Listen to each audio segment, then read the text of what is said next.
A lot of misconceptions around cardio for fat loss. Walking is an incredibly effective form of activity. If I were to pick what form of cardio was best for just pure fat loss, walking isn't just a little bit better than other forms. It's superior across the board. It's the best. I also like talking about this too because it's one I got wrong. It's one that when I first started training clients, and I feel very guilty thinking back. We made fun of people to these conversations where I would sit down with somebody and ask them about, what do you do currently for fitness? And they would say things like, oh, my husband and I, we get up and we walk at least 3 miles a day or whatever like that. Yeah. Is it walking? Yeah. Well, that doesn't count. That's not exercise. I mean, are you actually exercising? Terrible. And it's so funny because something. Sal and Adam are cool, man. I love this topic because it reminds me of when I was coming out of college and you hear the fat burning zone. And I was like, okay. And even the American College of Sports Medicine dispelled that about fat burning zone. And they actually were a proponent of high intensity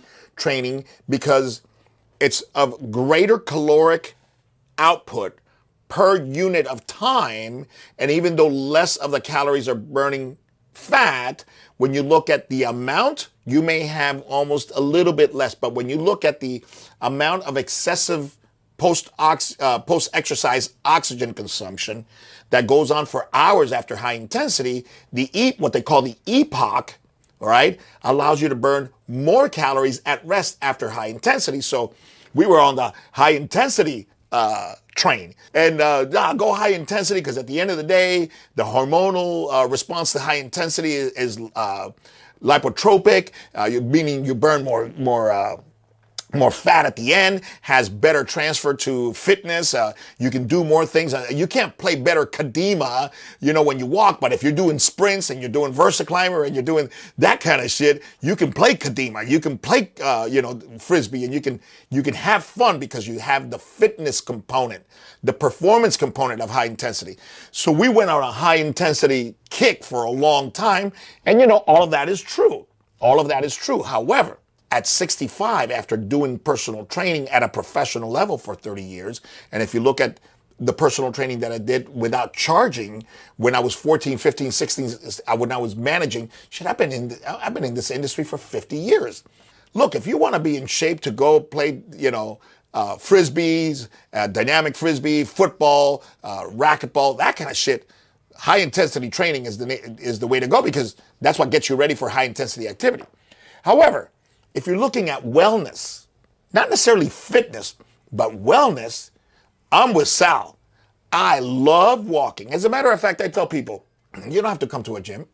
If you want to get ready for your wedding, you're a female.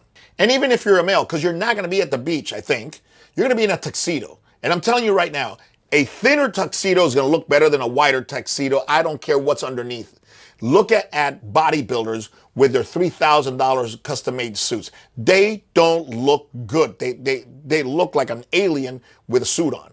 So that shows you muscularity taken to the umpteenth level. That's why the kind of MMA fighter look, lean and trim like a cheetah, is in. Because you look great at the beach and you look great in clothing, okay? When I look at wellness, I tell everybody, you want to look great for your wedding?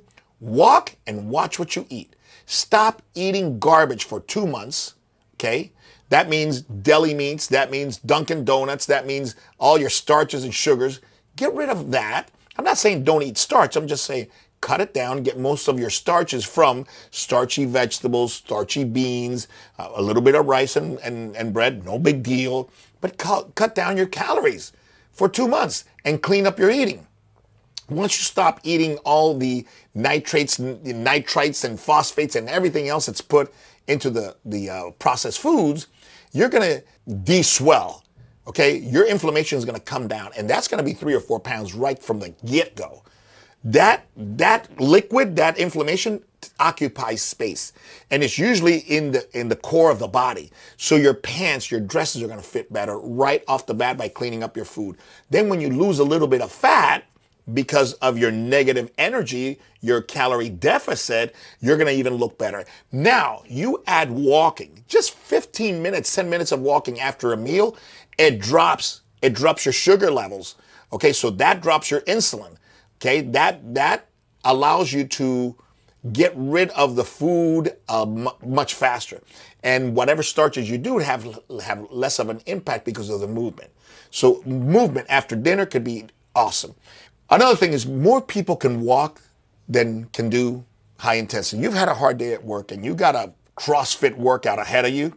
Okay, although I'm not a big fan of CrossFit, but you got that kind of shit, that ass kicking looking at you, you're like, oh, today I don't feel like it.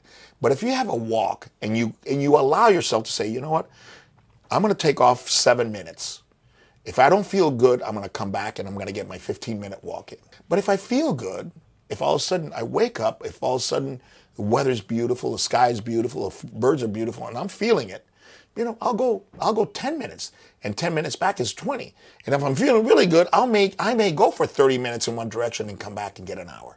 More people will walk than will do high intensity activity. And if what we want, Sal and Adam are right, if what you want is a habitual movement, walking is money. It's the low level entry into wellness. So if you eat well and you just walk, I'm telling you right now, you're going to be so happy. You drop 10, 15 pounds just by eating well and walking. Not even lifting weights as much as I believe in lifting weights and preservation of muscle. All of that, yes. But if you don't want to, if you want low-lying fruit, clean up your diet and walk. Anybody and everybody can do it. And if you walk for 2 hours, you're going to burn plenty of calories. And a lot of it is going to come from fat, so don't worry about it. Calorie deficit and walking are the secrets to wellness.